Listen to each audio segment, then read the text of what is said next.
Good day, everybody. It's going to be brief and quick. It's going to be in my broadcast today is going to be in English, and that's because there's a particular person I want to hear, and he probably might not understand Yoruba, and I want him to understand that I have come out because everything he has said is a lie. And if somebody comes out openly to tell lies, if you don't go about debunking that lies in the heart of people, it becomes the truth. So I'm just going to play a few clips for us. So if we can see, that would be great. We're called parasite. Today we are declaring that we, the Northerners, are the economic heart of Nigeria. And nobody can address us as parasite. We are the economic heart of Nigeria. The oil that is so being busted on today was discovered, harnessed, and the refineries were constructed with the northern Nigerian sweat, with the northern Nigerian economy, with the northern Nigerian money. The money of granite, pyramid, and cotton was the one that was used to research. So I'm going to stop this liar there. Now, this is a report by F.D. Lugard. Majority of us, if you don't know him, go and Google his name. Is Frederick Lugard. So this is a amalgamation of northern and southern Nigeria. It's about 89 pages. It's very thick, and I'm going to be going through this document with us over the course of the week. But today I'm just going to address his lies. He said the economic backbone of Nigeria is the north, and they developed the oil in the south with groundnut, pyramid, cotton. So in this document, which I'm going to be reviewing from tomorrow Monday, so that we understand the truth. Now, around the 1912, when Lugard was called from Hong Kong to come become the Governor General of northern and southern Nigeria, the north was always in deficit. The north was always in deficit, and they were being subsidized by the UK government taxpayers' money. They were being subsidized by £100,000 in those days, which in today's money would be about maybe 100 and something million pounds in today's money.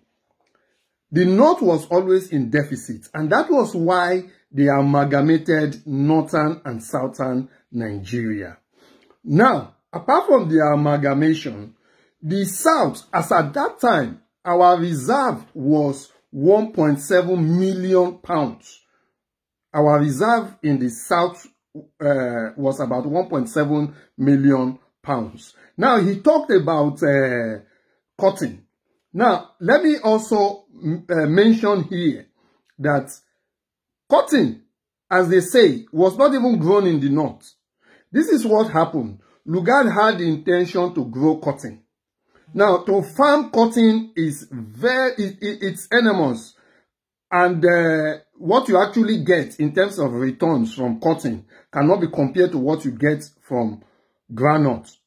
So the northerners, rather than farm cotton, refused to farm cotton because they get more from groundnut. So they did not farm groundnut. Now, he was saying they use groundnut money to build these, that's all lies. When Lugard came in 1914 to 1919, when he was administering Nigeria, 3 products were the mainstay, the main economic backbone of Nigeria. Number 1 was cocoa, because there was nothing like oil then. Number 1 was cocoa. Number 2 was tin. And Lugard was selling about 9,906, about 32, 62, thereabouts, tons of tin every year. And it gets about 1.7, 1.8 million pounds in those days. That's what he was getting. So those are what were bolstering the economy. If you join the two countries, the north and the south, their income for a year is about 4.7 million pounds a year that Lugard was using to administer the country. So for somebody to come out now, so the third one, we are taxes. And those taxes, mainly, we are VAT. Because the VAT was introduced during the war era. And it was introduced because they wanted to buffer the war vault, hoping that at some point they would remove VAT completely. But they saw that it was lucrative and somebody forgot to remove it. And that's why we still pay VAT today. So people don't know why VAT even came into being. Because what value are you adding? Why are they calling it value added tax? What value are you adding? I build a chair and government say you've added value and they tax you. So we should understand. So this document here spells out what each and every region was making.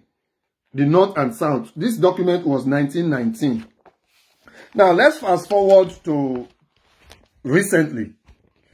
We know that the backbone of the Nigeria state now is Southwest. Because as of 2019, Southwest produced more than the internally generated revenue of just the 6 states of Southwest was more than 24 states of Nigeria. And when these parasites, when they talk, they will tell you they are giving us alubosa. They are giving us onions.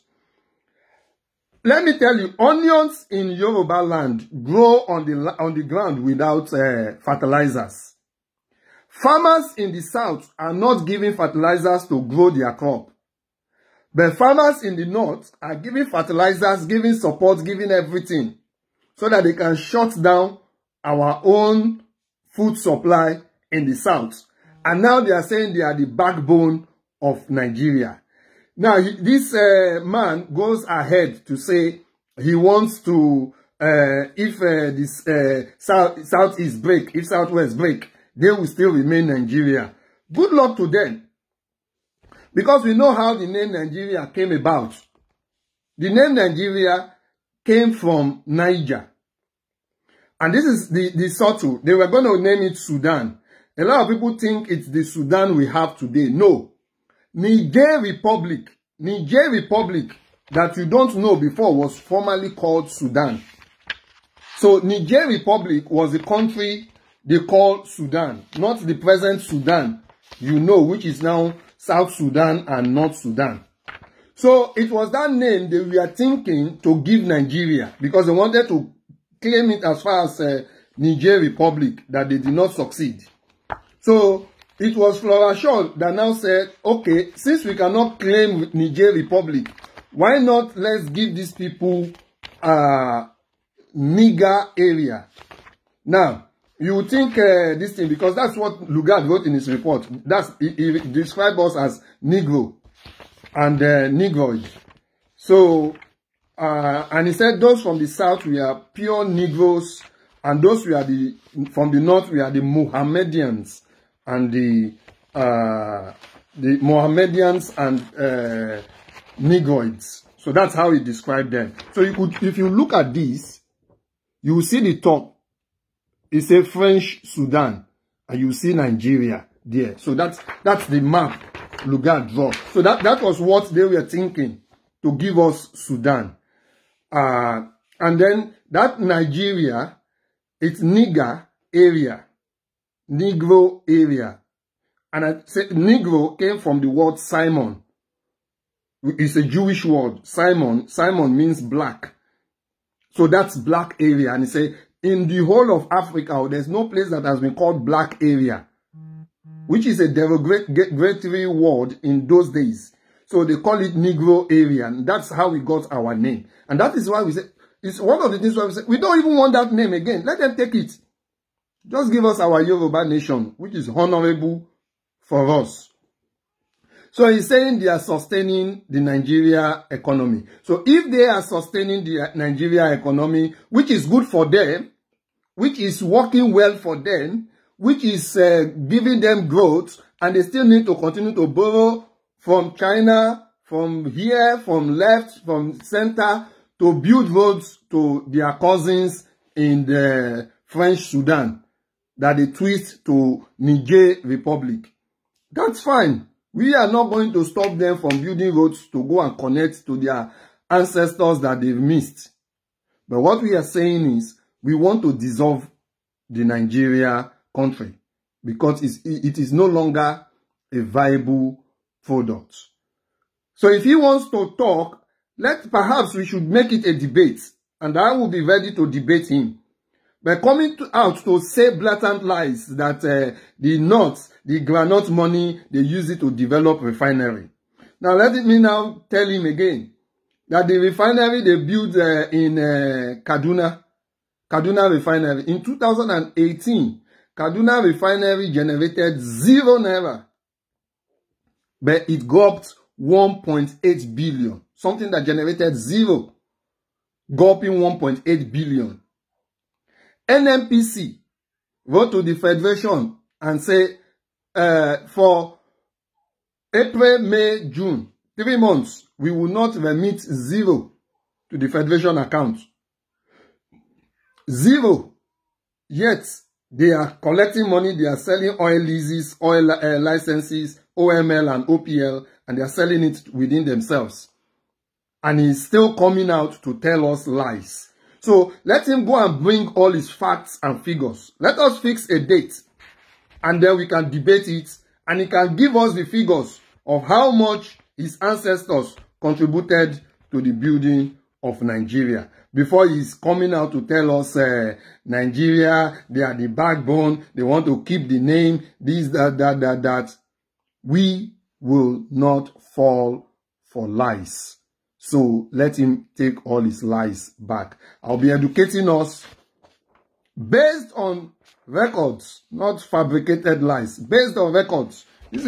I've not written this. This was written in 1919. If you need a copy, I can send it to you. It's 89 pages. It's 89 pages. But if you look at it, if it's in today's world, it's probably be more than that. It'll probably be about 200-300 pages. But I will take time to really digest everything for us. Because I've gone through the documents. I'll take time to digest everything for us. And how we were amalgamated. Even when we were amalgamated, Britain was still paying. Britain had to pay that 100,000 for 5 years, even after we are amalgamated. And how Lugard, in this same document, told us how much he acquired Nigeria for. He acquired Nigeria for about 4-point-something million. But in his 5 years, he said he's already got that money back. I'm going to tell us everything. And who paid that money? It is we from the south, Yoruba land especially, that paid that money. We paid 6 million for Britain's war debt. And not only that, we still paid 36 million in interest on that war loan. So let nobody patronize us and think we are fools. Our generation will not take any nonsense. Thank you. I'll be back.